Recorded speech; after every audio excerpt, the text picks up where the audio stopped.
How's it going, everybody? And welcome to episode 24 of The Operating Room. I'm your host, Kev Mahserejian, aka at RotoSurgeon from Twitter. And with me today is fellow RotoBaller / fellow game day analyst, Frank Ammirante, aka at F Ammirante TFJ on Twitter. Frank, how's it going? What's up, man? It's great to be on the show. We've had so many debates on Twitter and finally get on your show and discuss our draft we had the other night, yesterday, Yeah, rather. yeah. This was a hard draft. Not Oof. hard in the sense that we didn't know we were doing. Hard in as in it was less than 1 minute per pick, 50 rounds. We were brutalized, man. This took 3 hours and 50 minutes. I counted.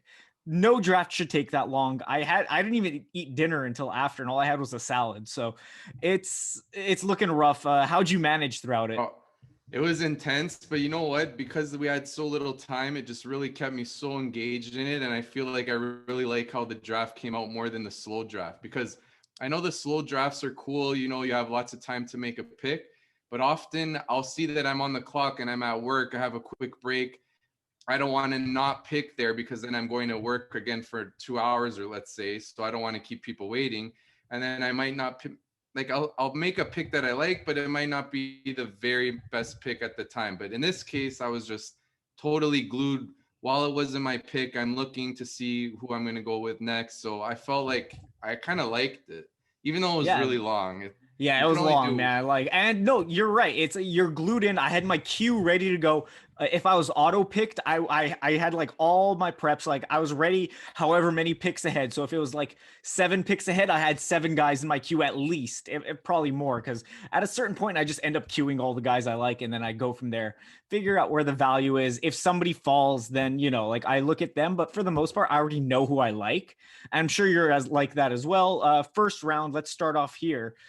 It went at a usual pace. I was hoping for Trey Turner in the first round, ended up with Christian Yelich.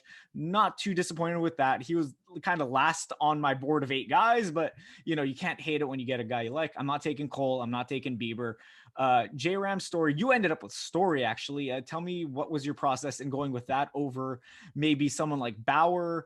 I've seen Darvish go at the end of the first round. I wouldn't make that pick, but what made you go Story? So one thing is I didn't really want Story because I took him in another draft champion, so I wanted to switch it up. But with the way the board fell, I knew I'd get one of the pitchers I like because I like Giolito and Nola a lot, so I didn't want to take Bauer there.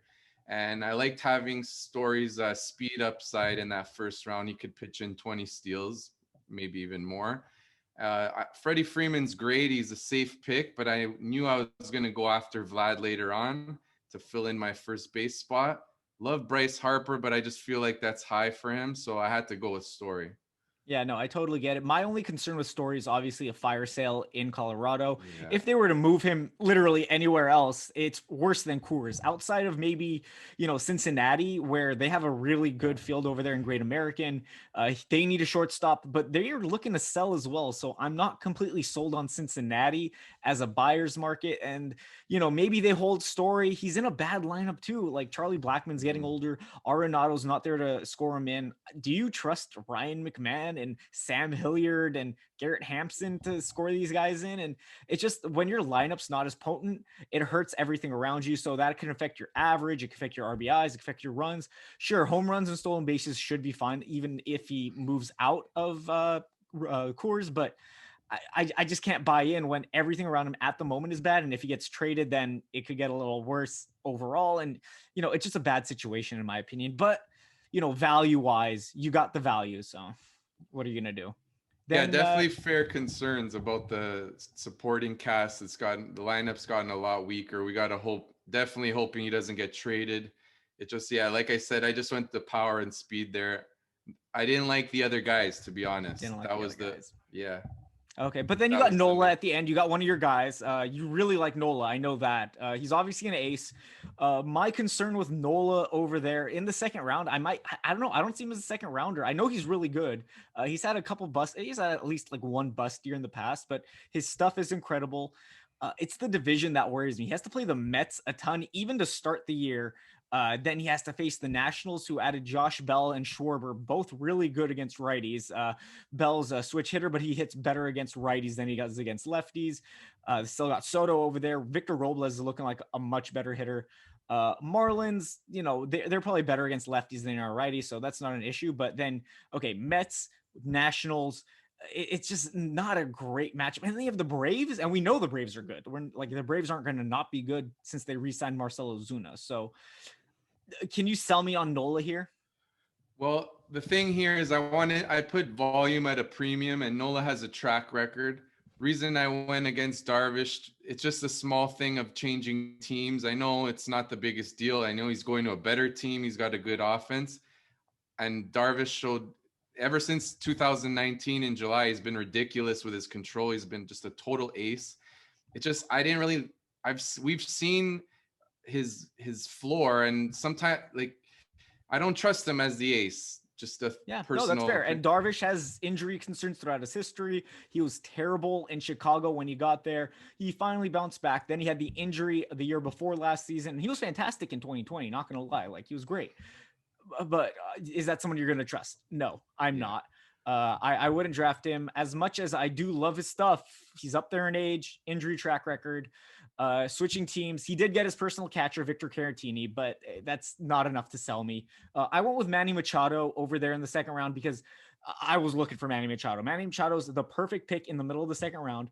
There's scarcity at third base this year. If you look throughout the board, it gets a lot thinner with third baseman. There are some good ones. I like some guy I might have taken later. I'll discuss him in the near future. But with Manny Machado, I see a guy who is running more with Jace Tingler taking the reins in San Diego. They're running a ton Tatis, obviously, but Machado ran more last year. We know he had the 0 steal year not that long ago, but that was a fluke. That was with a different manager. And this time around, I think he could get 10 to 12 steals. He's posted, I believe, 20 in the past. So he's someone who He has did. the speed. He's still in his prime. The bat's fantastic. And even though the park isn't great, the lineup around him is so good. He's going to play every day. I couldn't pass that up at the Keystone. Then I went with Ozzy Albies. Ozzy Albies is my guy. I know for a fact Ozzy could go 25-15 if he wants, 25-20 even possibly, but I'm not going to, I'm not banking on that. If I could get 25-15 and a 275 average with the lineup around him at the top of the order, he's looking like he's going to be batting second instead of Dansby Swanson. Do you like my Albies pick there? Oh, love it. Very safe pick. We've seen he's one of those guys, prospect pedigree. He's had early career production. We might not have seen his ceiling yet, like what he's done at such a young age. Well, I mean, to be honest, definitely didn't see his ceiling yet. And he showed a solid floor, and he's in a stacked lineup. I love that Albies pick. Yeah. Really like the Machado pick as well. Your first three picks are really high floor, safe picks that have upside as well. The reason I didn't go with Machado in my pick second round is I did want an ace there that I liked, and it's because I really love the third baseman, which we'll get to later on to fill in He's not too far. He's on the board, so it's not like we have to lie about it. It's Yohan Moncada. We'll get to talk about him, but you went with Zach Gallen. Gallen, I'm not as high on, just again division. He has to face the Dodgers. He has to face the Padres. He has to go to Coors. Giants were top 10 against right-handed pitching last year. And it's, I guess, okay, you get the Rockies and you can't face the Diamondbacks because you're on the Diamondbacks. Getting the Rockies at home, obviously, not when they're at Coors. So there's some good and there's a lot of bad for that starting pitching. He was a major overperformer last year. He should have been closer to a 3.75 ERA, not as much as a 2.6 as he was. But he's a fantastic pitcher. He has really good stuff, but he doesn't have elite stuff. I think his change is really good. He has great command. Command is his bread and butter. But without like a crazy good fastball, I just don't know how he's going to beat these NL West teams. And if you do start off a little cold in the league, like let's say he has a couple 4 or 5 rough starts, and then he has a stretch of Dodgers, Padres, and then let's say Nationals or whatever coming up, you're going to be scared to start him. You're going to have to start him because he's your third round pick. You're not going to not start a guy after a month, but you're just looking at him like, shit, I have to bite this bullet after starting. But like, the stuff is good. He should be good in a neutral situation. It's just context wise right now, I can't draft him. What made you want to draft Zach Gallen there? So looking at the board, I didn't like the guys available. First of all, I didn't want Anthony Rendon. Again, goes back to Moncada. I don't trust the volume with Glasnow. I don't like Arenado there. He's on a new team. I don't want Gleyber Torres because I have a shortstop in Story. So the way the board fell, he was the guy I liked the most. And like you said, he has good stuff. I know he's got a tough schedule with the division that he's in. But one thing I like to do also is sometimes I got to defer to experts that I really trust. And I know that the pitcher list guys, Nick Pollock and Alex Fast, really like him. I think Nick Pollock does. I don't know if both of them do. I know one of them do. I know I'm one sure of them do. plenty like no. They're like the consensus opinion on Gallon is he's stellar, and he is. There's no doubting he's a great pitcher. I just don't know if he's elite.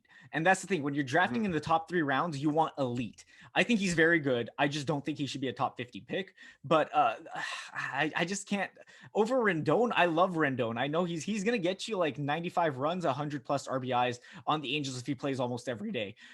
They're improving. I think Justin Upton has a better year this year than he has in the past. So that lineup's improving slightly.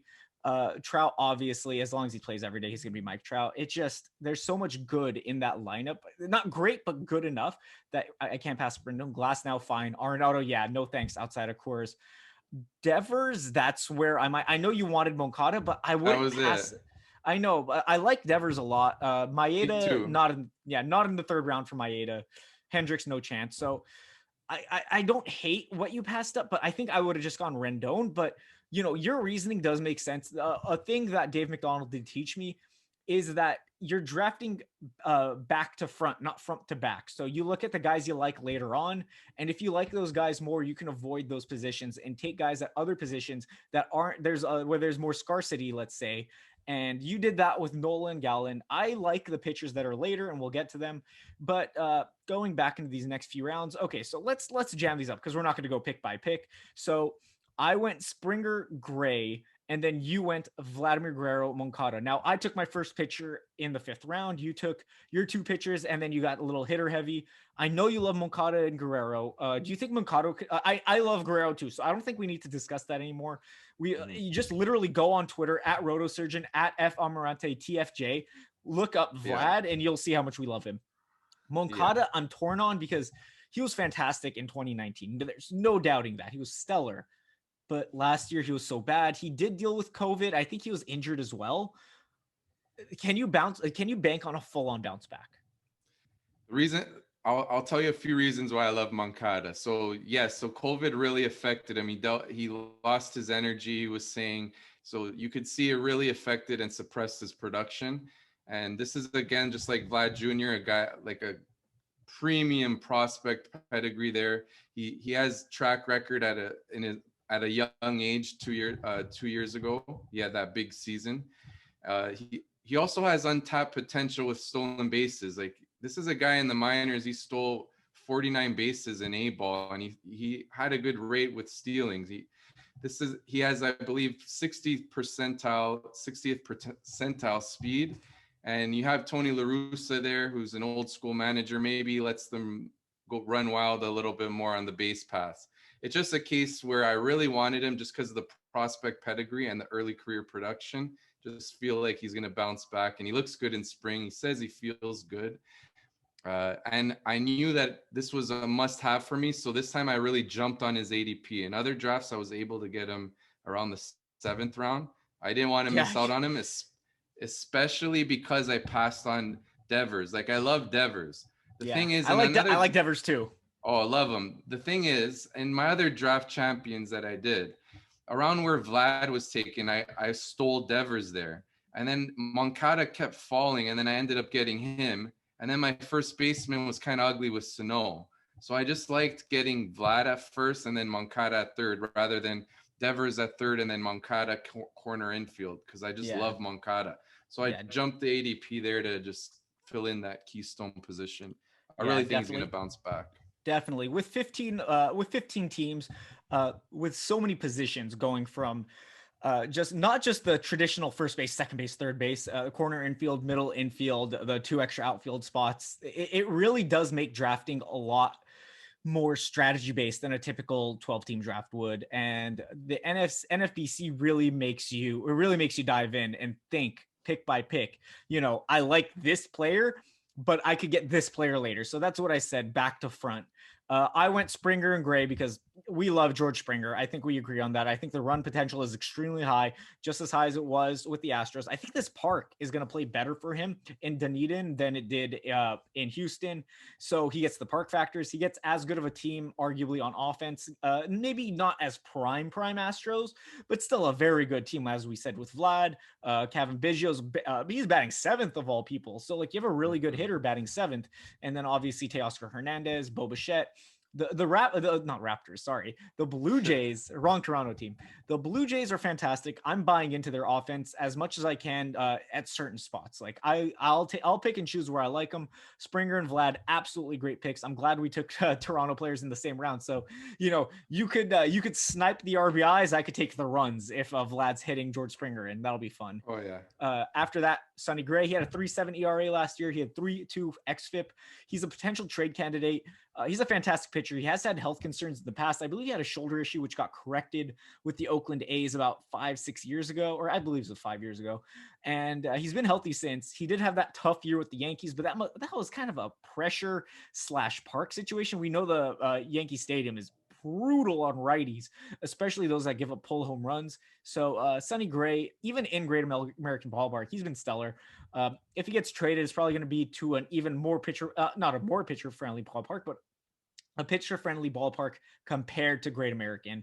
I'm just in love with him. I've taken him in I think I have 80% exposure to Sonny Gray across all the drafts I've done. I took Nick Castellanos in that next round. Castellanos, definitely another guy I'm high on. He had a weird BABIP situation, as did all of the Cincinnati Reds last year. So I couldn't pass him up in the sixth. Taking him everywhere. You took Austin Meadows, and that's someone I want, but I've been so hesitant on pulling the trigger just because, we've seen Meadows struggle in the past when he was a prospect with the Pittsburgh Pirates, and then he came up, he was decent, and then he went to the Rays and he was awesome. And then last year, COVID. So another bounce back candidate. You got back-to-back COVID bounce back candidates. Yeah, I really wanted that. So I didn't have any share of Meadows, and I wanted to pair him with Moncada there. Just like you said, it's a COVID bounce back player. He had such a big year, his first full season with the Rays. I'm just pulling it up now. So you saw he had over 30. He had 33 home runs, 12 stolen bases. Last year, his K rate jumped from 22.2% to 32.9%. I think that high inflated K rate was just him. He wasn't healthy, so we could give him a mulligan for that year. Yeah. I think his K rate will go back down, stabilize. So his average isn't going to be brutal like it was last year, obviously, where it was 205. He's going to hit around probably 260. He could chip in some steals. He looks good in spring. And there's another guy. Because I've done a few drafts now. My last draft champions, I was getting into the swing of things. This one, I'm like, I want Meadows. I jumped on his ADP. I think it was around 90, and I got him here in the sixth. I think I went a round or two too early on him, but I needed to make sure I got him. So yeah, you got him at 79. Dude, 79 is fine for Meadows. He was a top 3-round pick, I believe, in 2020. You can't predict COVID. You're right. Mulligan, totally. I probably was going to take, I was definitely going to take Meadows over Nick Castellanos, but obviously you took him, you sniped me. I ended up going with Dylan Bundy right after, and Bundy, I was going with Jeff McNeil. So Jeff McNeil's, I think that was my first real snipe.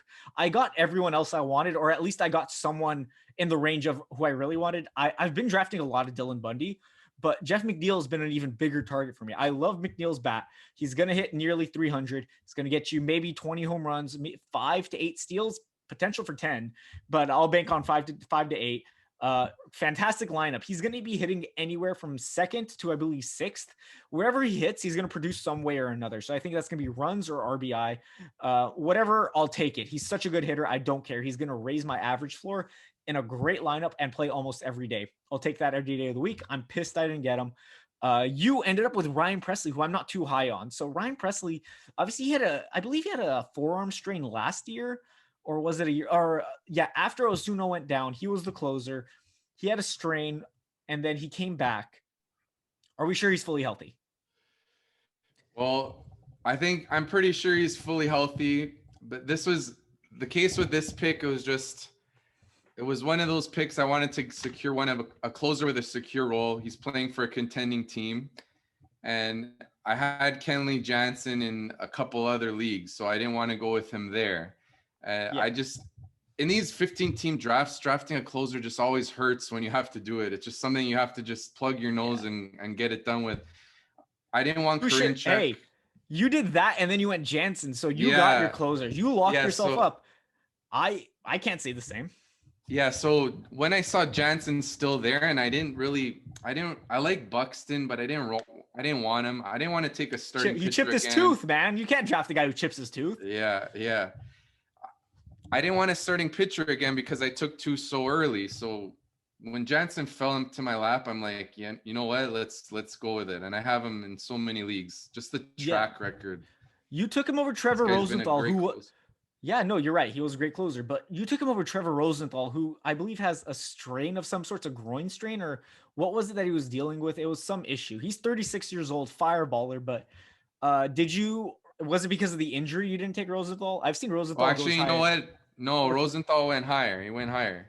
No, Rosenthal went 7th round. He went right after Presley. No. You, Oh, you mean I took Presley over Rosenthal? no, Yeah, I'm saying yeah, you yeah. took. My bad, my bad. Yeah. No, you're good. It's just you know, I just liked Presley just because the Astros better team than the A's. I know it's a toss up with both of them, but I just preferred Presley there with what he saw down the stretch, with what he did down the stretch. I Yeah. mean, part of the injury concerns, I'm gonna be totally honest. Bit of negligence on my part. I should have looked more closely into that part. But I mean, all reports are that he's healthy, so I just went with Presley there. But Yeah. Rosenthal's good too. I loved him last year. I had Yeah. him on a few teams. Yeah, Rosenthal's fantastic. He's been going as high as, like I said, like 4th round, I believe, 4th, 5th. I would have taken him that high personally. He's just old. He has a weird track record with some issues. We know he had some injury concerns. He was not fluky, but last year with the Royals, he ended up as the closer. Now he's the closer with the A's. He got paid $11 million. So he's going to be the closer as long as he's healthy. It's just I can't trust him to stay healthy. And if he gets a little wild, I just don't know. It's not something I want to invest myself in a high round. I don't know. I probably would have gone Presley over Rosenthal. I don't know if I'd go Presley over Karinchak. And I know Karinchak is someone who might not have the closer job. The Indians are looking to kind of rotate in a way. They're going to use Karinchak in a fireman role, but I know he's so good. And I Oh yeah. trust him a little more than Presley, who I don't even know if Presley's going to be the closer all year. If he does struggle, they're probably going to have to replace him because Presley was a setup man. He wasn't the closer. It was Osuna, obviously. And then Osuna had his injury. Presley took over. So I believe there's still a chance that Presley gets replaced if he does struggle. They're not really locked into him. So it's really tough for me to buy into a closer who's not locked in, has health concerns, and is just someone who wasn't really necessarily going to get that job anyway, at least in the first 10 picks. I took a lot of, you saw me later on in the draft. I took a bunch of guys who obviously do not have a job as a closer, but are really good relievers who could get the job. And, we might talk about that later, but I just want to get into my pitchers here. I got Dylan Bundy and Gaussman to complement Sonny Gray. And I believe both of them are a little risky for sure. They could both be 4.42 ERA guys, but they were so good last year.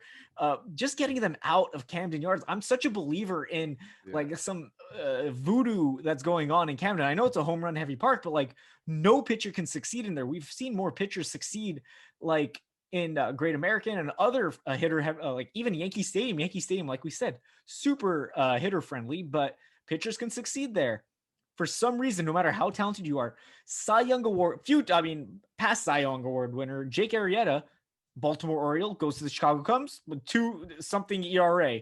Gaussman, Bundy, both with better, smarter organizations. Obviously, the Orioles now are better than they were 3-4 years ago, but you can't go in the past and change anything. Back in the day, they were really regressive. Now, I love the stuff they both have. They're both going to give me about 150 to 175 innings. And I think I just couldn't reach for a closer there. I know Nick Anderson went in the 9th round. There wasn't really much else, I guess. Kirby Yates, I don't like Kirby Yates. I don't trust him coming off the injury. Would you, I know you're a Toronto fan. Would you have gone with those two pitchers, or would you have gone Kirby Yates just to secure a closer? You know what? I like what you said about Bundy and Gaussman. The way these O's pitchers, they leave and they just excel elsewhere. We saw Bundy changed his pitch mix last year, stopped throwing his fastball as much to great success. Love what I saw there. And then Kevin Gausman looked fantastic with the Giants last year. Look at his K to walk ratio, how much it improved. I'm just pulling it up now. Yeah. It went from 18.2% to 25.7. Like, he was nasty, and he had some really tough matchups. He had to go to Coors. I remember he was holding his own in those tough matchups.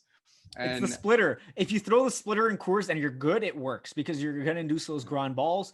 And it's obviously it's not for everybody. If you can mess up, but Gausman has really good stuff. And I think, he has some good velo. He's at 94. If he can keep that up, I'm a big Gausman guy. I've been for years. He was good with the Braves in a relief role, but the stuff's always been good. It's just, he needs to be consistent. So yeah, I'm paying a high premium, but I had to go get him. I wrote an article for the game day about San Francisco Giants props, and then I suggested a little sprinkle on Kevin Gausman to win NL Cy Young because I believe it was over 30-1. I love it. Worth a little sprinkle given the skills improvement. So I just wanted to toss that in there. No, I love it. I'll take that all day. I do like that pick. Yeah, I love that. Obviously, I wouldn't bet on that because 30-1 and Kevin Gausman and his track record. But at the same time, if I could get a 3.6 ERA out of Gausman with a 1.15 like whip with his normal K rate, I'm over the moon at that pick in the 9th or 8th round. Sorry. Laureano after I needed my speed. I had Castellanos, Springer, Machado. That's a lot of probably less than 10 steals, maybe max 10. But even so, like, Castellanos isn't going to give me any. Springer ran in the past, but he's not running anymore because he's been so inefficient. But even with Yelich, I don't know how many he's going to give me. Albies, that's basically my speed. So getting Laureano and possibly 25 steals there, massive for me. You went with Verdugo, who I know Verdugo's a great hitter, but he had the back injury last year to start the year, and then his X stats are terrible. A lot of the Boston hitters are, but I think that might have to do with the in-game video that they weren't watching. A lot changed from 2019 to 2020, and that's why JD Martinez struggled. Xander Bogaerts had a good year, but his X stats were pretty bad too. Verdugo overperformed mightily, but he has the tools. He's a fantastic hitter. He get the bat on the ball. So you're just buying the tools there in a top of the lineup order spot. Yes, but before I get into Verdugo, I was pissed on this pick because my guy just got totally sniped.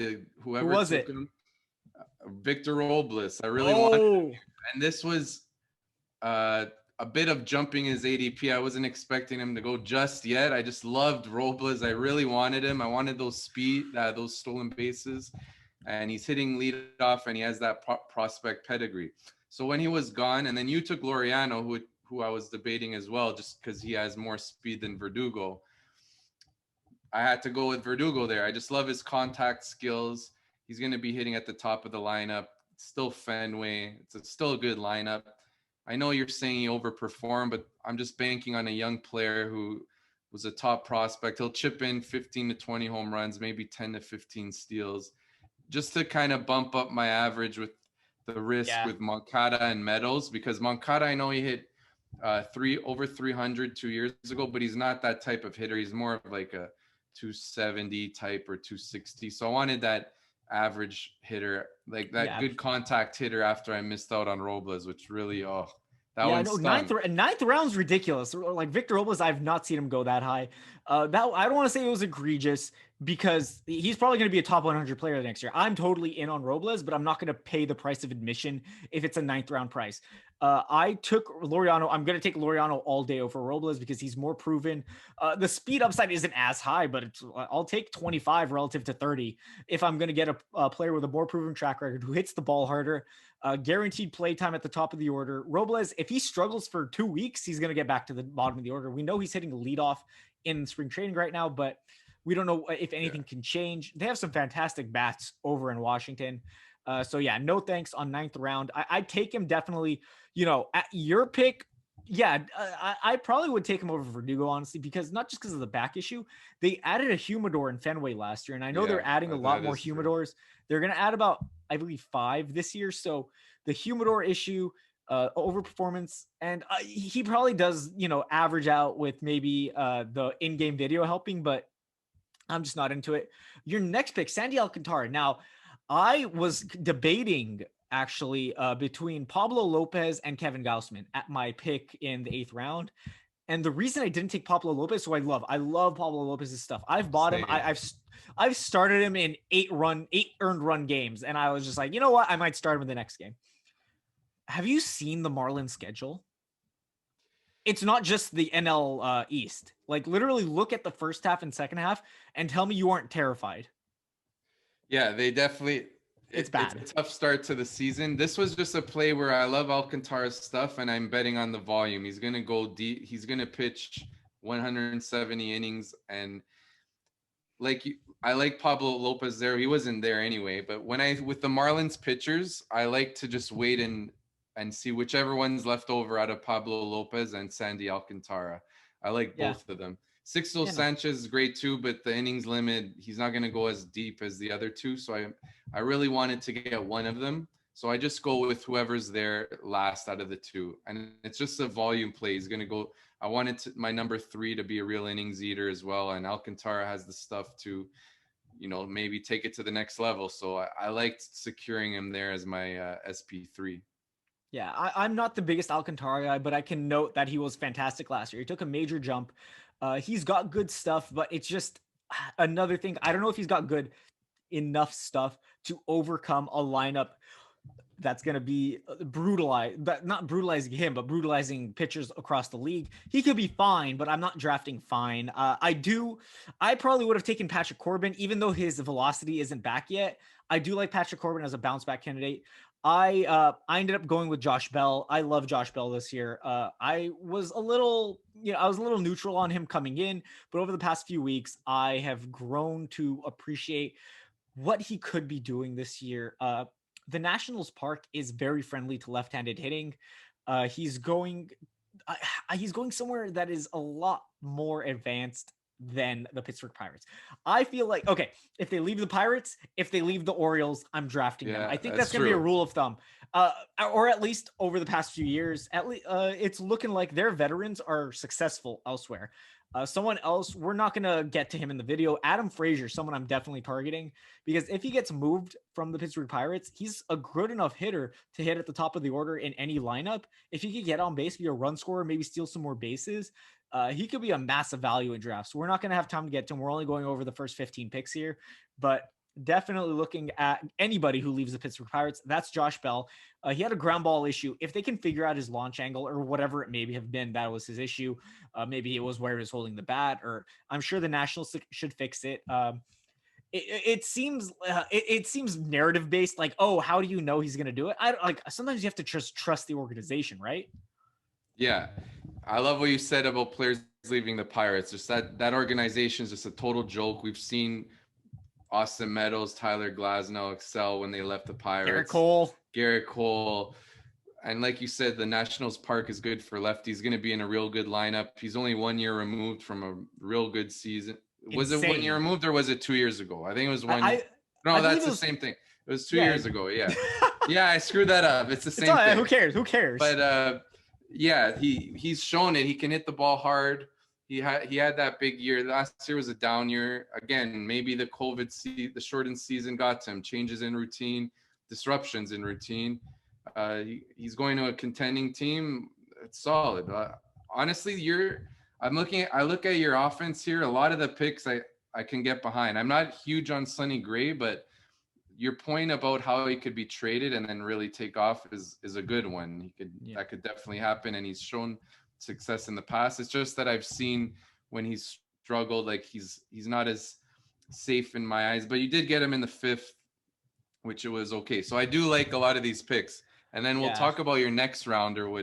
This was the worst round for me of the draft. I'll tell you why. 11th round. But I just want to go back to Sonny Gray for a second. See, I took him, but I wanted Raisel Iglesias. That would have been my first closer. I was looking at Iglesias as my he's one of my targets as an RP. Like the Angels traded for him. He's a free agent next year. So I think he's going to be going all out this offseason, be as healthy as possible, pitch as hard as possible. So I'm definitely buying in.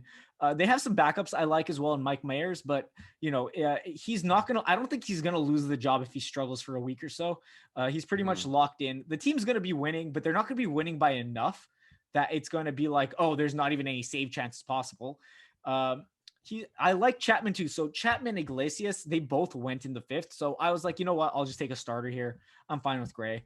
But yeah, Aaron Savali, my guy. I know we've all talked about it. Everyone's hyping him up. The change in arm slot. He's definitely looking, I don't want to say like a brand new pitcher because he looked really good last year, but he's looking like an improved pitcher. I was talking to SB streamer Michael Simeone this past week. He told me that kind of stuff makes pitches more repeatable. Savali is going to have an easier job, with his command. He's not going to have any walk issues. He can even improve his strikeouts if he dots the corners even better. So Savali, definitely someone I'm on. He doesn't have any health concerns. The Indians are one of the best teams in pitch development, and I just had to go with him. You mentioned someone that you wanted that you didn't get. Was that Aaron Savali? Yeah. Yeah, so this round, I'm looking. I wanted a share of Zach Eflin and Aaron Savali, and I was thinking I would get at least one of them, or I really wanted both, to be honest, on the turn as well. And then I'm like, Eflin goes, and I'm like, oh no, Kev's gonna take Savali for sure. I knew you loved him because this was a bit ahead of their ADP. I didn't care. I wanted to jump it here. I really liked both. And then I see you coming up. I'm like, oh, this guy, he's gonna take him for sure. And sure enough, you did. Had me scrambling. Like, I didn't like the pitchers here now. Like, I don't want German Marquez. I don't know what this guy's doing, taking Framber Valdez. Maybe he forgot. He didn't know he was injured. Anyway, I didn't like the pitchers there. So I needed a second baseman. And so I just went Nick Solak, which I don't love the pick. Like, you could just pitch in some steals. You can have a bit of power. He's not bad. It just, that one was such a bad lineup. It just, I can't buy the Rangers. You love Gallo. I am neutral toward. I like him in best ball points leagues where the Ks aren't like affected, or the Ks don't affect anybody. The average doesn't really matter.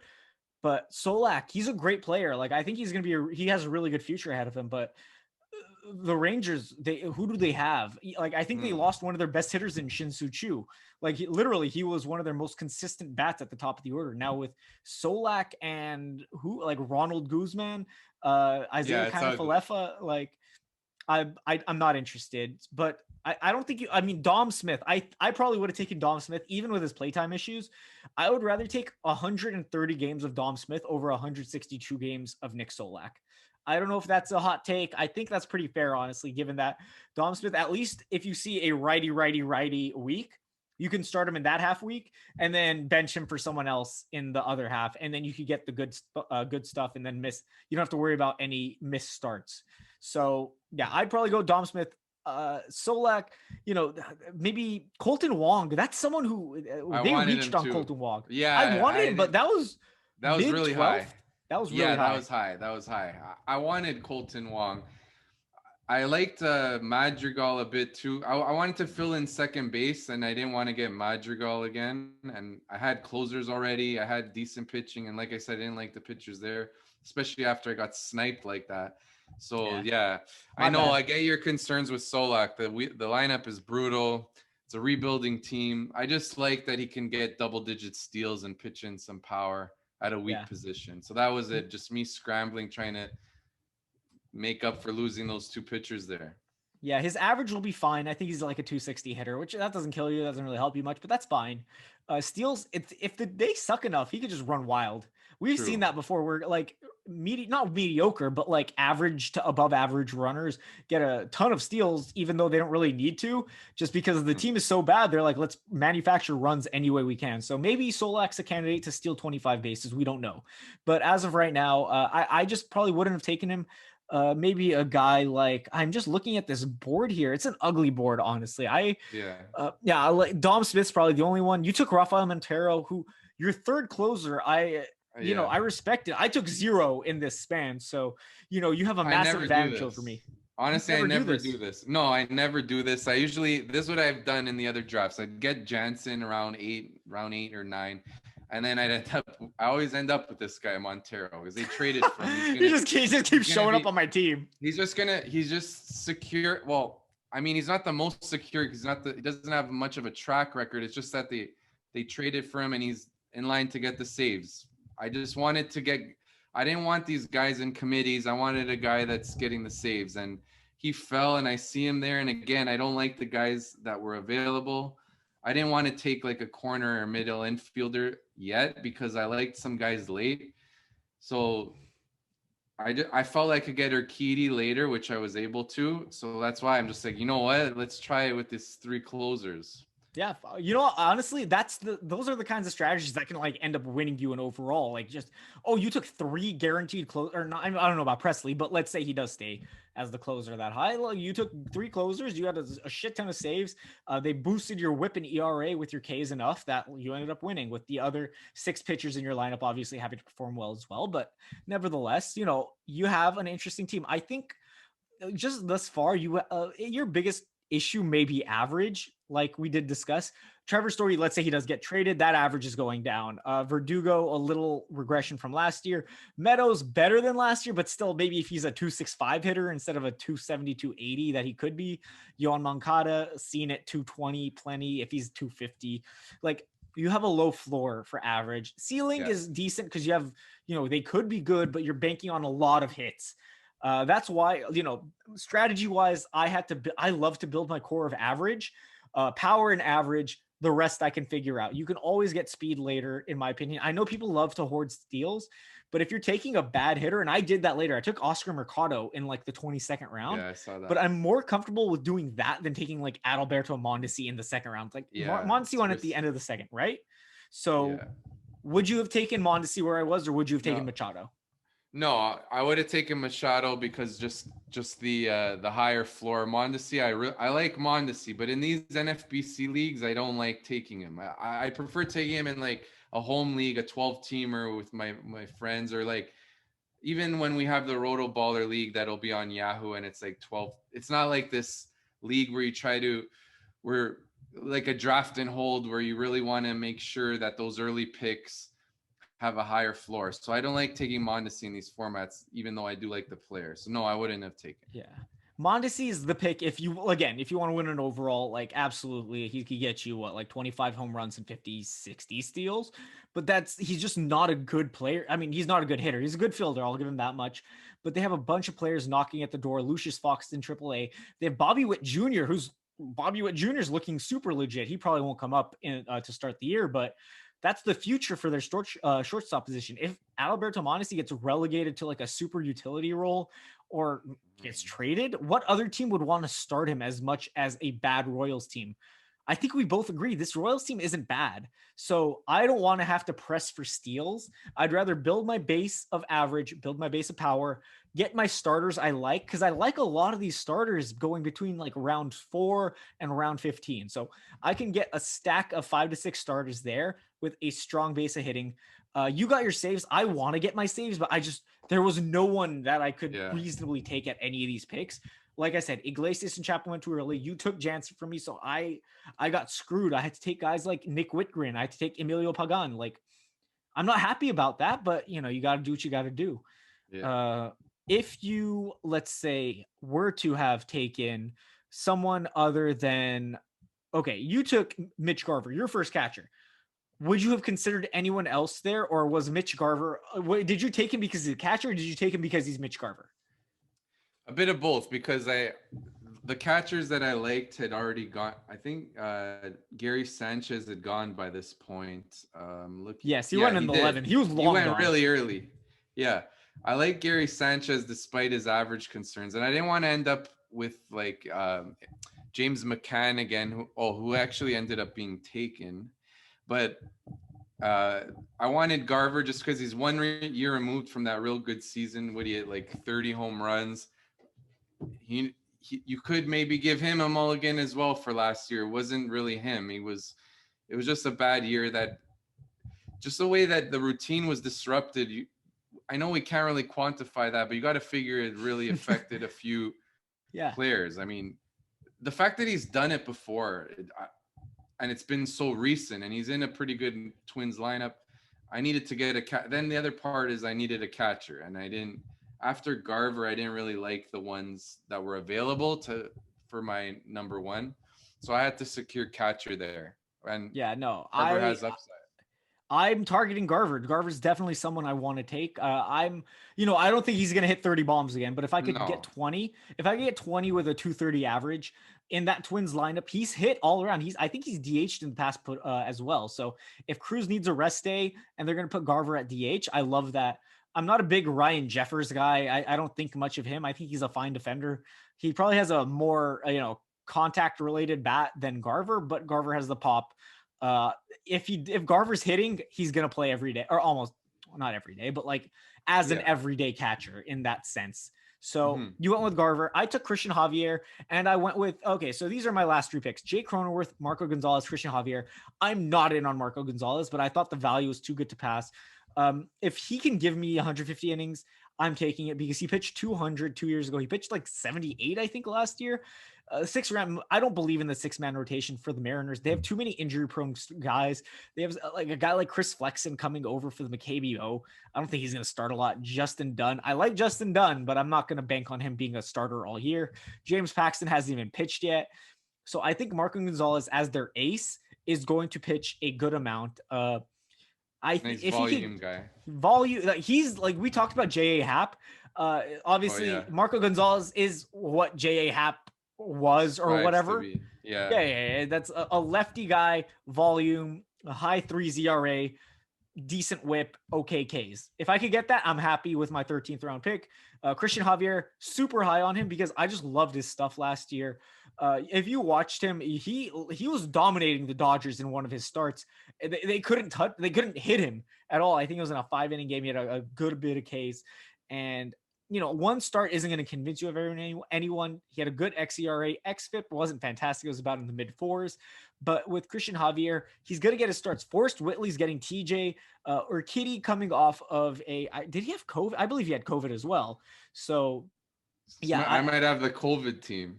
You have the all COVID team, man. I don't know what you're doing there, but like you have good players. I love your players. It's just a lot of bounce back candidates, and that's why I love bounce backs. I know you do, but like you can't make your whole team out of bounce back candidates. I know. I hear you. But again, it could work out. Obviously, if it works out, you're hitting the lottery essentially with all these picks you got. But Christian Javier and then Jake Cronenworth, few picks earlier. I'm super high on Cronenworth because I think he's going to play almost every day. A lot of people think he's going to be platooned. I think he's going to be one of those guys who gets platooned like once a week as a rest day. Fine by me. If he plays 5 games out of 6, no skin off my bones.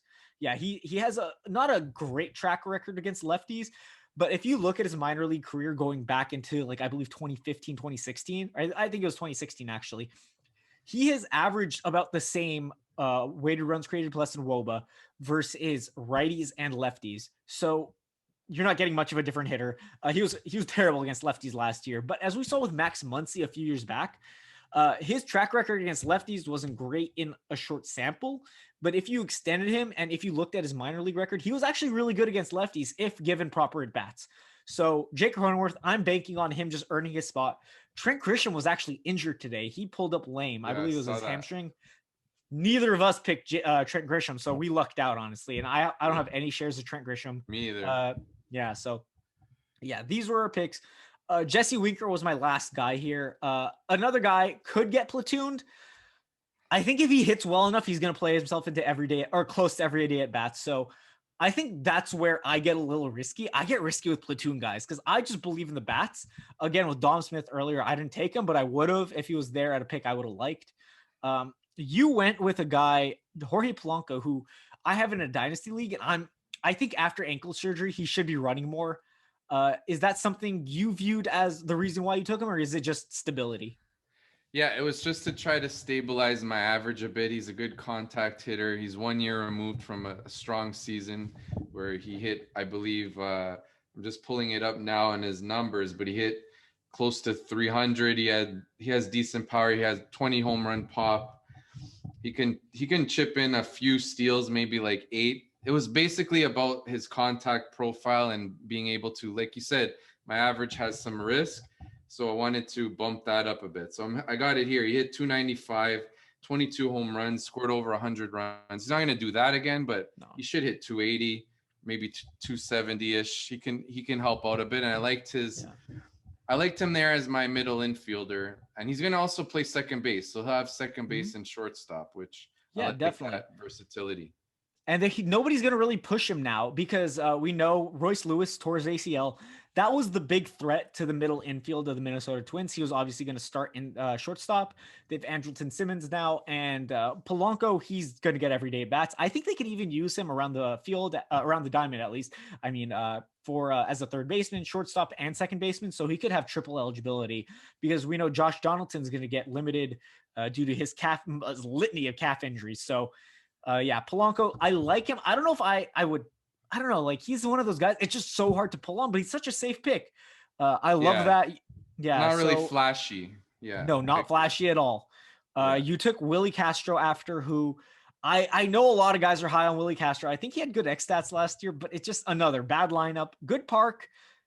Maybe they let him run wild. Is he fast? I don't know what's his I think speed he like. could chip in. He could chip in some steals, and this was just a guy that uh, I know a little bit about him. It's just deferring to the.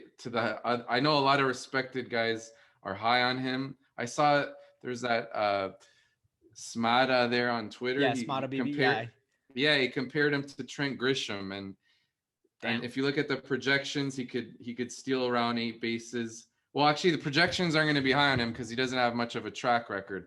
But this is a guy that's just killing it in spring training, and he has. I've plugged him in at my corner infield. I believe he has third base and shortstop. Which I Oh, mean, that's awesome. I don't really need the shortstop because I have Polanco, but it's just And you have buying into the Story. spring help. Yeah, and I have Story. Yeah, Polanco and Story. So just buying into the hype there. I know a lot of people like him. Sometimes, hey, it's hard to do these deep dives on every single player, right? So sometimes you got to just defer to other respected minds that you really trust. So Yeah. what I And see from Philly, that's exactly what I did. That's what I did with Ryan Yarbrough. My this is the last pick we're going to yeah, discuss. Yeah, so Ryan Yarbrough, someone I just was not on until I talked to the SP streamer earlier this week. If you listen to my pod episode 23, you would hear that his strikeout rate, even though it hasn't really improved much, his whiff rate has over the past 3 years. He's got a lot higher. I'll edit this out. He's got a higher percentage of whiff, or he's got a higher percentile of whiffs each and every year over the past 3 years. He's pretty much slotted in as a pretty much every week starter. He might be a reliever once or twice, but with Josh Fleming taking over the Ryan Yarbrough role, I think Yarbrough is going to be a full-time starter. They have a lot of shaky guys in that rotation with Chris Archer, Michael Wacha, Rich Hill. Outside of it, even Glass now, I don't trust Glass now. yeah, So I think Ryan Yarbrough could be the high inning guy in that in that starting rotation. So Ryan Yarbrough is definitely someone I'm looking to grab love it. now. But and that's someone I had to defer to someone else. So I think we both, these 16th round, but we had a lot of parallels with these picks. We had a lot of the same mindset. Like if you follow Frank or I on Twitter, or Frank or me, sorry, not Frank or I. If you follow us on Twitter, you'll see that we have a lot of back and forth. But at the end of the day, we do agree on a lot of guys. We just have different ways to evaluate them, different places we take them. And, the whole point of this is to build a team, not just take your guys. As much as we do like taking our guys, you take your guys early. Later on, you have to realize, oh, I need speed. Oh, I need saves. And then you have to build around that. I think you did that pretty well. You built your save core, and then you got some hitters. Even though you didn't love Nick Solak, you got some good hitters in your lineup. I'm feeling good about ours. We did a little poll today, and it was pretty much even split between Frank's team and my team, between who liked who. And it's feeling like we could both be pretty. I'm hoping we're both top 5 at least, and then we're both competing at the end of the year, and it's kind of neck and neck because that would be fun.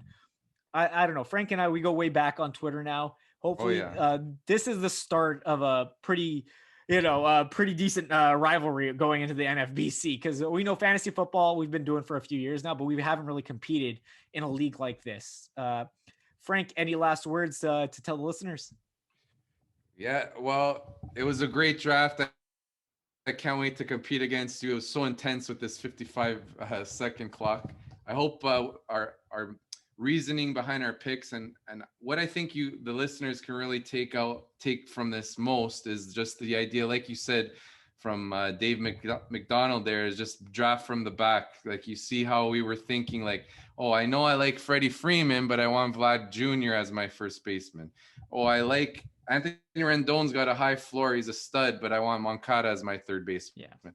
Or if we look at yours, like you knew, or even targeting, another thing they could take out is targeting players that have left these terrible organizations like Kevin Gausman, or trusting really good organizations at developing pitchers with Aaron Civali.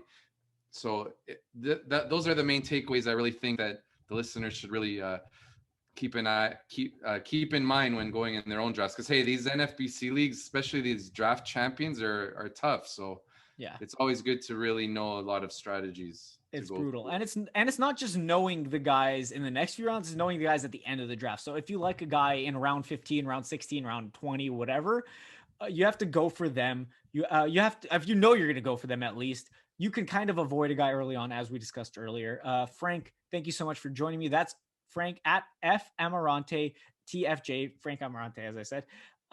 Sorry.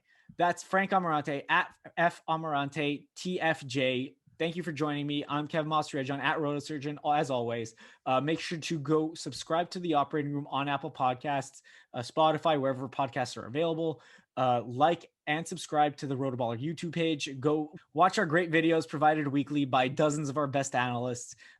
Also, go to rotoballer.com. Check out our fantastic premium packages, whether it be football, baseball, basketball, hockey, golf, MMA, etc. It doesn't matter. If you want it, we got it over at rotoballer.com. Go check out the MLB draft kit. Number 1 ranked Fantasy Pros ranker Nick Mariano is on there. Make sure to go check that out. Use promo code KEV at checkout, KEV, K-E-V, for 10% off to win big in 2021 and beyond.